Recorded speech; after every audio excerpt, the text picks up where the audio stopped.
Hello everyone, I am doctor Priya Bansal और आज का हमारा टॉपिक है मेंस्ट्रुअल डिसऑर्डर्स यानी पीरियड संबंधित डिसऑर्डर्स। पीरियड्स आखिर होते क्या हैं?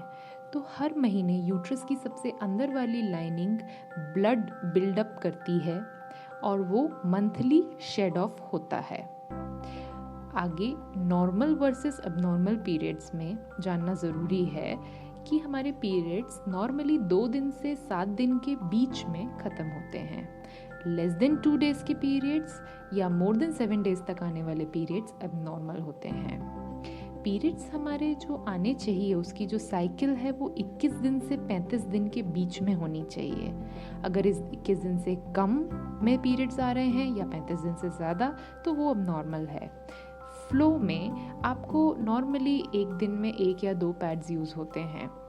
अबनॉर्मल पीरियड्स फ्लो जब कहेंगे अगर आपको पीसेस यानी क्लॉट्स, ब्लड के क्लॉट्स जा रहे हैं। ऐसे ही पेन 1 या 2 दिन तक नॉर्मल ही पीरियड्स में होता है।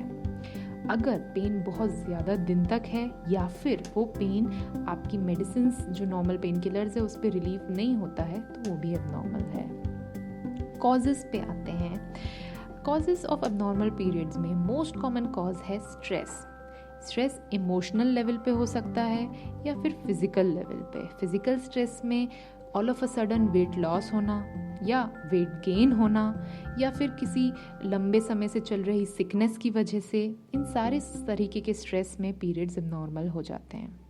सेकेंड कॉज है पिल्स में स्पेशली हार्मोनल पिल्स जो कि आप पीरियड्स जल्दी लाने के लिए या कभी कभी डिले करने के लिए भी लेते हैं, या फिर आई पिल या अनवांटेड 72, ये सब अबनॉर्मल पीरियड्स कराते हैं। थर्ड कॉज है यूट्रस या ओवरी की किसी भी तरह की डिजीजेस। फॉर एग्जाम्पल इन दोनों में कोई गठान जैसे फाइब्रॉइड होना या ओवेरियन सिस्ट होना या किसी का यूट्रस का इन्फेक्शन होना या other diseases like endometriosis, PCOS, इन सारी प्रॉब्लम्स में भी पीरियड्स अबनॉर्मल होते हैं। फोर्थ कॉज है हार्मोनल डिसबैलेंस, यानी बॉडी में हमारे मोस्ट कॉमनली हार्मोनल डिसबैलेंस जो होता है वो है थायराइड और इंसुलिन, यानी कि थायराइड का कम या ज़्यादा होना या इंसुलिन की वजह से डायबिटीज़ होना। इन दोनों में भी पीरियड्स एबनॉर्मल हो जाते हैं। देन प्रेगनेंसी, जैसा कि आप सब जानते हैं जब भी होती है तो आपके पीरियड्स मिस होते हैं। देन सिक्स्थ कॉज है प्यूबर्टी, यानी जब पीरियड्स स्टार्ट होते हैं किसी बच्ची के तो शुरू के 2 साल उस पीरियड्स को नॉर्मल साइकिल में आने में टाइम लगता है। उन 2 साल में पीरियड्स एबनॉर्मल हो सकते हैं। आपको इनमें से किसी भी वजह से अगर एबनॉर्मल पीरियड्स का सामना करना पड़ रहा है तो आपको डॉक्टर को दिखाने की ज़रूरत है।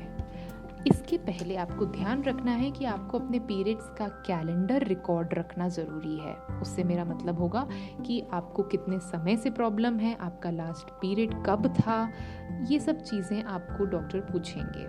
उसके बाद वो आपको वजाइनल एग्जामिनेशन के लिए भी कहेंगे जो कि बहुत ज़रूरी है। इसके अलावा ब्लड टेस्ट जिससे कि आपका हीमोग्लोबिन लेवल, हार्मोन के टेस्ट और प्रेगनेंसी टेस्ट भी होंगे। अगर ज़रूरत होती है तो हम अल्ट्रासाउंड यानी सोनोग्राफी भी कराते हैं और किसी किसी केसेस में बायोप्सी यानी बच्चेदानी के अंदर के टुकड़े की जांच जिसे बोलते हैं, अंदर की लाइनिंग की बायोप्सी भी ज़रूरत पड़ती है।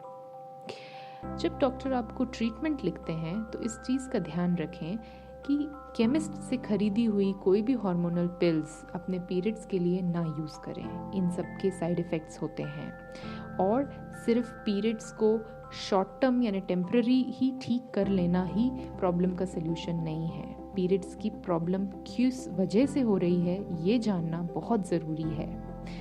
इसके अलावा जब भी हम ट्रीटमेंट देते हैं तो सबसे पहले अगर प्यूबर्टी वाली पेशेंट्स यानी बच्चियों को पीरियड्स एबनॉर्मल हैं तो शुरू के 2 साल हम किसी भी तरह का कोई पिल्स या ट्रीटमेंट नहीं देते हैं। सिर्फ डाइटरी सप्लीमेंट्स उनकी वीकनेस ना आए इसके लिए ही दिए जाते हैं। अगर स्ट्रेस की वजह से या किसी हार्मोनल पिल्स लेने की वजह से आपकी पीरियड एबनॉर्मल है तो जैसे ही आप वो स्ट्रेस फैक्टर या पिल्स बंद करेंगे आपके पीरियड्स ऑटोमेटिकली ही ठीक हो जाएंगे। नॉर्मली जो पिल्स प्रिस्क्राइब्ड होती हैं पीरियड्स ठीक करने के लिए वो हार्मोन संबंधित होती हैं। ध्यान रखें इनका कंप्लीट कोर्स जो आपको आपके डॉक्टर ने लिखा है वो लेना बहुत ज़रूरी है। बहुत से पेशेंट्स जैसे ही पीरियड्स ठीक हो जाते हैं, ब्लीडिंग रिलीव हो जाती है, तो कोर्स आधा छोड़ देते हैं, वो ज़्यादा नुकसानदायक होता है। इसके अलावा अगर आपको पीरियड्स मेडिसिन से ठीक नहीं होते हैं, उन केसेस में कुछ महिलाओं में ऑपरेशन की भी आवश्यकता होती है। ध्यान रखें, जिन पेशेंट्स में इनफर्टिलिटी यानी बेबी कंसीव करने के लिए ट्रीटमेंट की ज़रूरत है और पीरियड्स अबनॉर्मल हैं, उन केसेस में दूरबीन वाला ऑपरेशन यानी हिस्टेरोस्कोपी एंड लैप्रोस्कोपी एडवाइज्ड होता है, सो दैट हम कैमरा को अंदर डाल के देख सकें कि अंदर यूट्रस के अंदर एंड आपके पेट के अंदर प्रॉब्लम क्या है। बच्चेदानी निकालने का जो ऑपरेशन यानी हिस्टेरेक्टमी जो हम है, उसे हम सिर्फ जब प्रिस्क्राइब करते हैं जब हमारे कंजर्वेटिव मेजर्स यानी पिल्स और इंजेक्शंस ये सब फेल हो जाते हैं, या फिर आपको किसी तरीके से कैंसर होने की रिस्क होती है। इसके अलावा हर पीरियड की समस्या का समाधान हिस्टेरेक्टमी ऑपरेशन नहीं है। ये एक बहुत इम्पॉर्टेंट चीज़ है जो आप सब लोगों को समझनी चाहिए।